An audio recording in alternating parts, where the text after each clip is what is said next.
So welcome everyone to another edition of TAM It. Tonight we have a fantastic guest by the name of Libby Alexander. Libby is the source of the story behind the new movie, 4 Good Days. This is a double treat because not only are we excited about the movie, but Libby is a TAM member as well, and we can totally relate to her, and it is always nice to see the human behind an actor.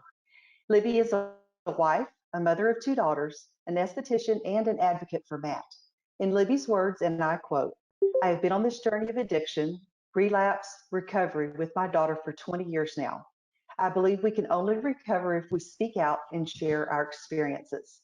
So come and sit in while Libby speaks candidly with us. Libby, we cannot thank you enough for taking the time to share with us tonight, and we look forward to hearing your story. Welcome, and the floor is all yours. Well, thank you for having me. I'd like to say thank you to all of the TAM moms. This group actually saved my sanity when I was in the thick of the worst part of my daughter's addiction. And back then, you didn't talk about addiction at all. So I felt like I was the only person that was happening to.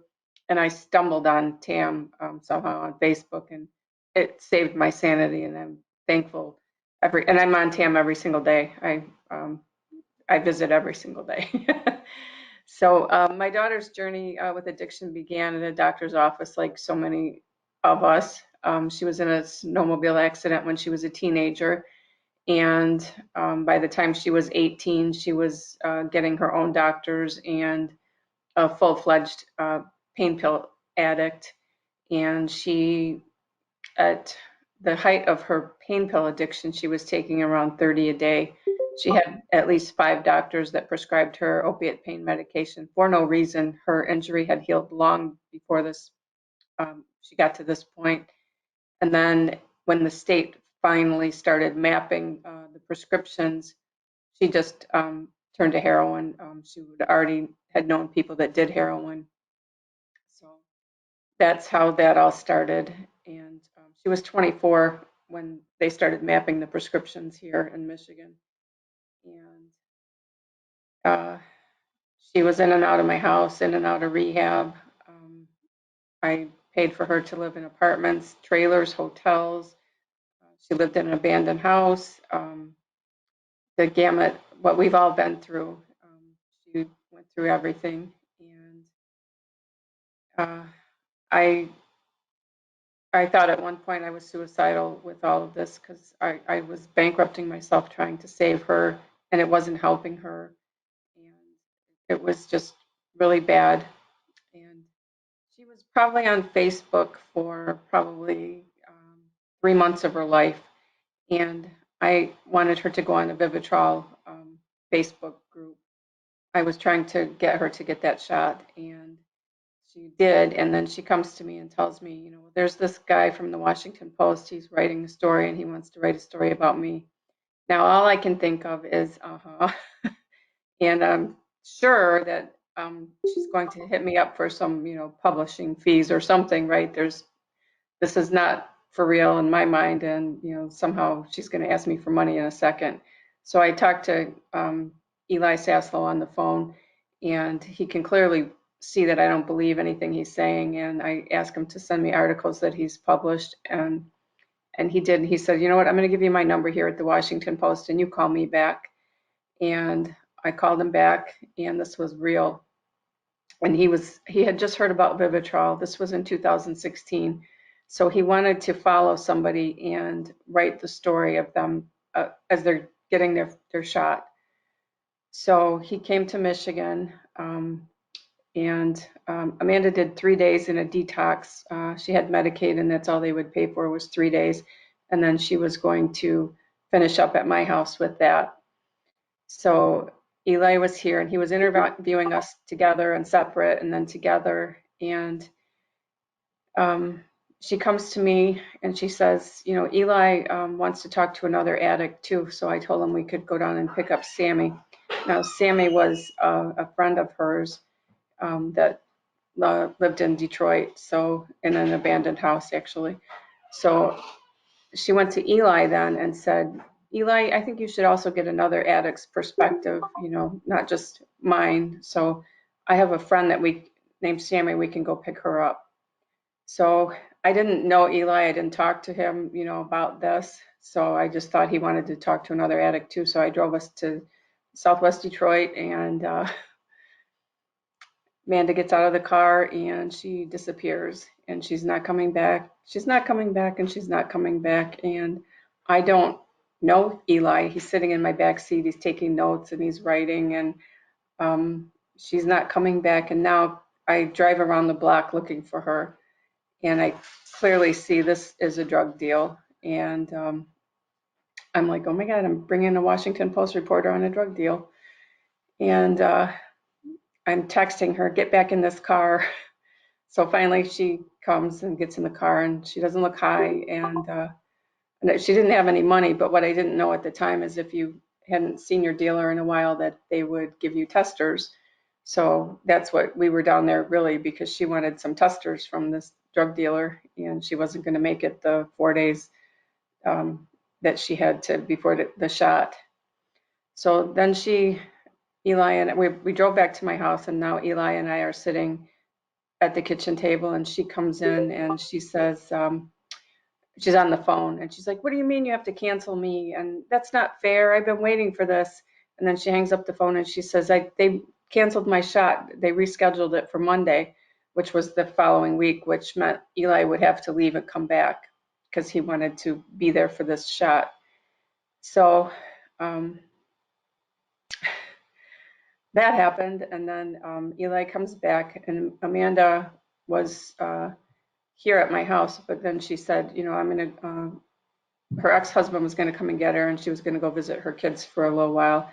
And I said, okay. I always encourage her to see her kids whenever possible. And so she disappeared and went with them, but then she didn't come back. And I called, and she wasn't there anymore, and she didn't come home all night. So I didn't think she was going to make the appointment for the shot, which was in the morning. So in the morning, she comes to me. She finally came home at like 8 o'clock in the morning, and her appointment was at like 9:30. And then Eli came in right after her, and she tells me, well, I need your pee. So I didn't hesitate. I gave her my pee, and I would do it again to this day. Um, but I knew she would go into precipitated withdrawals when she got the shot. And I told Eli, after she gets the shot, we'll be just driving to the emergency room. And that's what happened. So he went along with us for that. And I was glad that he got to see the way the hospital treated her, because as soon as they found out what was going on, I told them she had a Vivitrol shot and had opiates in her system. She was throwing up a projectile vomiting at that point, and I gave her the garbage can to throw up in. She had diarrhea, she had muscle spasms, the whole gamut, real hardcore precipitated withdrawals. And the receptionist comes over and grabs the garbage can from her, and she says, don't throw up in our garbage. And she gave her one of those little cups, which Amanda vomited in one time, and it flew across the room. But there was nobody else in the emergency room, and it took them, I don't know, 30, 40 minutes before they even saw her. So and that's where the story, the original story was called How's Amanda, and that was published in July of 2016. It actually occurred in the spring of 2016, though. So Rodrigo Garcia, a movie producer, read that article, and he decided he would like to make that into a movie. And so he asked if we were interested. And I'm interested in anything that I think will help her stay sober. So, yeah. So when they were talking about making the movie, there were things that I wanted it to touch on, and there were things that Amanda wanted it to touch on. I wanted it to touch on, sometimes tough love, sometimes we have to do this, and it's hard. And the chaos, the middle of the night, the phone calls, the text messages, when they don't answer the phone. Those are some of the things that I wanted it to touch on. And some of the things that Amanda wanted it to touch on was, one of the main things was every single day I wake up and I tell myself, I am not going to get high today. And within an hour, I break that to my word to myself, and I'm, visiting a drug dealer to get high. And so she also wanted it to represent, she's had during her life, even times when she was trying to be sober, whether it's a friend, a neighbor, an acquaintance, a relative, people that can occasionally or casually use drugs will ask, somebody with SUD to get them some drugs. And she was like, it's not fair, if you're trying to be sober and then here's somebody giving you money and, trying to send you off to a dealer. So she wanted to touch on that too. And so it's what happened and then things that we wanted it to represent, and still being the movie that Rodrigo Garcia wanted to make. So I think overall it was a good job. Some people were upset. They were saying it was stereotypes, but if it's real, then how is it a stereotype? Because Amanda lost all of her teeth. She's 5'9". She probably weighed 110 pounds at one point in her life, and she had sores all over her face. And she was a mess. She didn't shower, and the abandoned house in the movie, somebody was talking about, how that was stereotyping. And I went into an abandoned house to get her in Detroit, and the one in the movie looks really good compared to the ones here in Detroit. So I don't know. I was some of the comments that I read, where people were upset about things like that, but the majority of comments and the majority of reaction to the movie has been positive. And one of the comments on the trailer of the movie is from somebody. I'm going to just quote it. I have one day sober. Every time I think about I'm going to snap and go get high, I watch this trailer. I never knew a movie could hit me like this. So that was the reason that we did it. If it could help somebody else, and I was all in, because if it can help my daughter stay sober. And then my other thoughts are to every mom is get a support system. Don't try to do this alone. So that's the story. Well, Libby, it's a great story. And I tell you, when you were speaking, it was making me remember, the movie itself, and there's specific parts in the movie that really, I was looking behind me thinking, are you serious? Somebody's just filmed my life. I mean, it was just so real. And I think one of the most touching moments in the movie to me, because I know how heartbreaking it is when she was at the door and she wanted in so badly and you walked away. And it's just, those are all things that many of us or most of us have done. And it is so difficult to do. And we know why we do it. But it's always different watching it than it is living it. It just makes it that much more real. And I think it's my hat's off to you and Amanda both for sharing your story, because I know many people they're not there yet. And they're not to the point where they're ready to share their life. And as far as the stereotypes and things like that, I mean, I agree with you. I think what's real doesn't make it a stereotype. It just means it's real.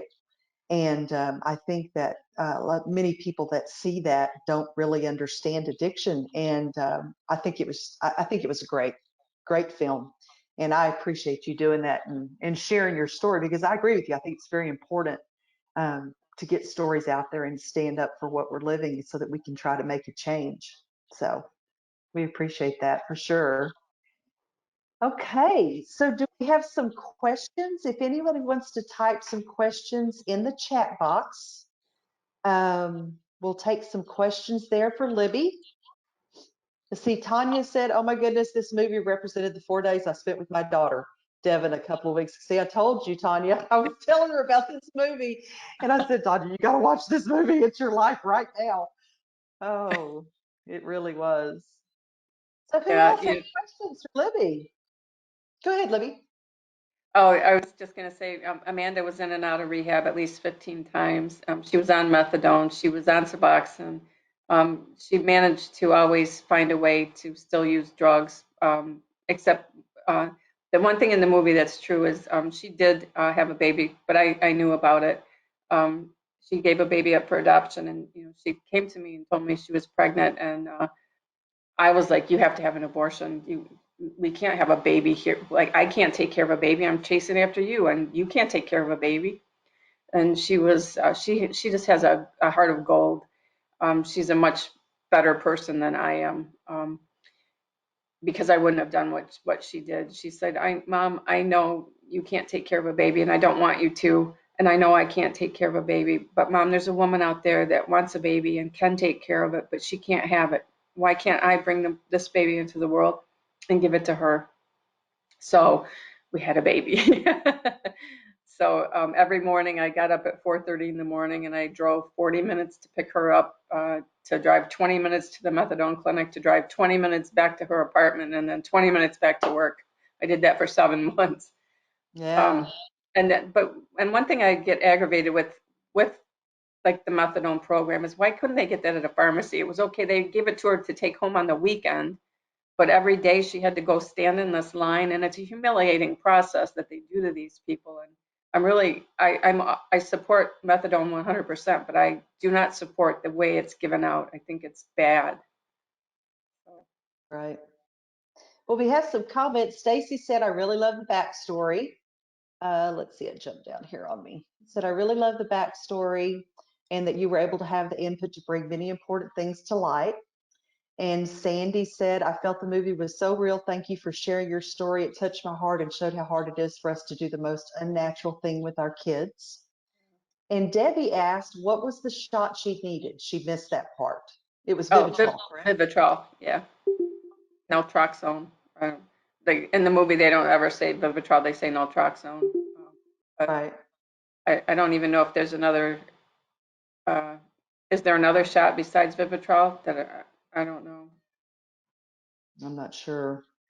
So, Libby, when you were when they were filming this, were they asking for input? I'm wondering, just curious, is was Amanda very similar to, or did Mila Kunis, did she consult with Amanda on Yes. how to? Um, Okay, yeah. okay, She zoomed with Amanda for a couple hours, on and off, and then so and she also dated. I don't know if this is really out there, so maybe I shouldn't even say, but she dated an actor who had suffered from addiction, so she knew a lot about it already, mm, because she had been on the end of trying to get somebody sober. She had went through that herself, and right, then Glenn Close called me, or we zoomed, and she asked me specific questions, and she wanted to see how I react to things, and uh, like she really nailed it, and yeah, just she talked to did. me for about 30 minutes. She really did, and I was like, wow. Yeah, but she but was and I great. wanted it to touch on also the strain in the family, the rest of the family, the strain. So there's a little bit of that. Like in real life, I never got up and walked out while my other daughter was eating, but you all know the strain. So that a little bit of that was in there. Just touched on a little bit of all of it without keeping it 90 minutes. Right. So Well, I thought it was a great film, and like I said, I think I swear there was cameras in my house because it was. I have a son, not a daughter, but there were so many things that were just unbelievable, and grateful that you were willing to share your story, and Amanda too, because that's got to be hard for her. Um, so I'm glad she did that. yeah, And she's been sober speaking, for that was in 2016. Um, she did 4 Vivitrol shots in a row, and then the fifth one she didn't get, and she relapsed for 2 months, and then she got back on track. And at some point, uh, she relapsed again for 2 weeks. But out of the last 5 years, she's been sober all but 10 weeks, and 3.5 years without any slip ups. But what she does now, she's said she's learned to when she feels triggered, she has learned how to calm herself down, where before she would just be off trying to chase that right, noise out of her head. And she also says now if she feels like she's relapsing in her head, she makes an appointment to get a Vivitrol shot. She doesn't stay on Vivitrol every month anymore, but she does use it if she feels like I'm really stressed. I feel like, I don't know, because I'm not an addict and I don't understand relapsing in your mind first, but that's what she says that happens. And so when she feels that way, she goes and gets a shot. That's great. Good for her. Okay, so Yeah. Tanya asked Libby, Tanya's asking, what do I say to my daughter now that says after one time in a 9-month rehab, I've already done that. She says she was injured in high school in gymnastics, pills legitimately in the beginning, but 7 years forward, she is now using heroin. OD'd a couple of months ago. Now in just the last few weeks, she's using meth via needle. Husband is also an addict. No insurance. How do we get the shot? Well, if you contact Vivitrol, they do give grants and stuff. If you're on Facebook, they do have a Facebook group. But they're pretty generous. Like if you contact them, they'll find a way. So also, SAMHSA, the government hotline number, sometimes you can get it through that too. And I don't know what state you're in, but also try at a state level because in Michigan, Medicaid pays for Vivitrol and they pay for methadone and Suboxone. So there's also a new shot which Amanda has never tried called Sublocade, which is it's a Suboxone monthly shot. So, Mm-hmm. but I'm all for whatever works. If it works, do it. Exactly. And Debbie asked, I know there's several platforms, but you probably know these right off the top of your head. Where could we see the movie? Right now, we're trying to. It's number 14 on Amazon Prime, but if we can get it to number in the top 10 on Amazon Prime, then it will go to Netflix. So we're trying to get everybody to go on Amazon Prime, and I guess it's the same everywhere. If it's $12.99 to purchase it and just have it in your Amazon Prime forever, or it's $6.99 for like 24 hours. Mm-hmm. Right. Okay. And Sunny says, thank you for bringing all the stories to the forefront. And Lori says, thank you from the bottom of my heart for taking time to share your story with us. I admire your strength and willingness to share. And Wendy says, I am currently going to Narnon and staying close to Tam in an effort to regain the love and compassion I had for my daughter a couple of years into her addiction. But I've been losing that. So many things I've tried. Thank you so much for your story and the movie. And Kim says, Libby, thank you for putting this story in the public. So much education is needed. And we just answered the where can we see the movie, Michelle? And I think that's it. Awesome. Anybody else got anything else real quick? How about you, Libby? You have any other words of wisdom to share with us?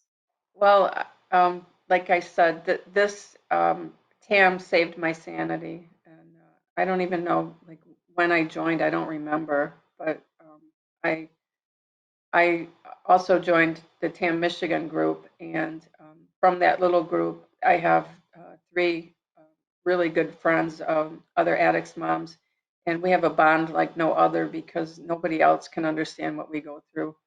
And you can call one of them in the middle of the night, and I'm in crisis, or and they understand like that we've helped each other. Like one of them, she had to take her son's vehicle, and we were moving it in a 24-hour store. We would go and move this car, every couple of days, so it didn't get towed. But the things we do. Oh, I know. And you made a comment earlier too about you did the urine for her so she could Yes. do the test. I'd have done it. Yep. I mean, I was actually in that part of the movie and I was thinking, I'd do it. I'd do it. I'd do it. Give me the Yeah, cup. I didn't hesitate. In the movie, she hesitated. I didn't hesitate. But it really happened. I know we're not supposed to swear on Tam, but Right. it really happened where I was trying to get her to get this shot, and she's like, "Is it safe? How do I know it's safe?" And I was like, "Are you fucking kidding me? You're Right. using this Right. heroin from?" Oh yeah, that really happened. And I know. there's a part where this young boy walks up to the car window. So this really happened, but it was really different. So he walks up to the car, and I'm in the car with her, and I think I was trying to get her to go to rehab at this time. And this guy walks up to the car and he knocks on the window and he asks me for money, and I just went off on him, like, "You give me some money!" And Amanda starts yelling at me, "Stop it! You're embarrassing me. I'm embarrassing you. Get out. You go with him." He backs up from the window. He goes, "Damn, lady." Oh, Then I started laughing because I realized I'm like psycho here. what am I doing? I know. Been there. Oh, and I did have a mess, not a question, but a comment. She did say, not a question, but I just want to say about the naysayers. Some people will always find something to grumble about. You are right. It's not stereotyping if it's true. You and your daughter have done a service to the world of TAM moms. And that's absolutely true. Well, We're thank so you. very I proud of you appreciate and we appreciate it. I just, hopefully one day, we all grow and can reach that point to some level. I mean, I'm sure we won't all make movies, but can reach that point where we can continue to it. I tell our think stories and every yeah. time we tell a story, it makes the stigma die. So we have to tell our stories and shine a light on this every It does. opportunity we get. Good. Okay, so one last question here. Nancy asks, how is your daughter handling the success of the movie? She's done really well. Like we did a few things, 60-second documentary, and she's done a few things, and she's like really articulate, and she can just tell her story so eloquently. I should have her come on here one day. But Good. yeah, she's doing really well. And just between all of us moms, I felt nervous because she's been doing well for so long, and I thought, how we always have this in our mind, right? She's getting all this attention, she's handling it really well. What happens when it goes away? Right. And how do we stop ourselves from doing that? Like, why does that have to even come into my head? I think it's actually hopefully what it'll do is propel her to continue, I to hope help so. other people. And that's all we all want. I tell my son that same thing, go out and make a difference to somebody else because you've lived it. So it's Yeah, just she's done beautiful. some Zooms like this with rehabs and stuff, so she's done quite a few things too. Awesome. Doing good. Well, good. Well, Libby, we are so thankful that you joined us tonight. We're gracious for your time and sharing your story again with us. And for those of you that haven't seen the movie, be sure you watch it because you're going to see yourself in it, I'm sure. Yeah. And Yeah, we we just tried appreciate. to put it all in there, like whatever we Oh go through, yeah, put it in there. yeah. And how are you going to get that all into that 90 time minutes. frame? Absolutely, I Yeah. know, I know. So you did a great job, and we're appreciative of you sharing your story with us, and also coming here tonight. So thank you for that. Well, thank you, ladies, and I appreciate this support system. Like, it's my savior actually. So, thank you all. Good. Thank you. We appreciate it.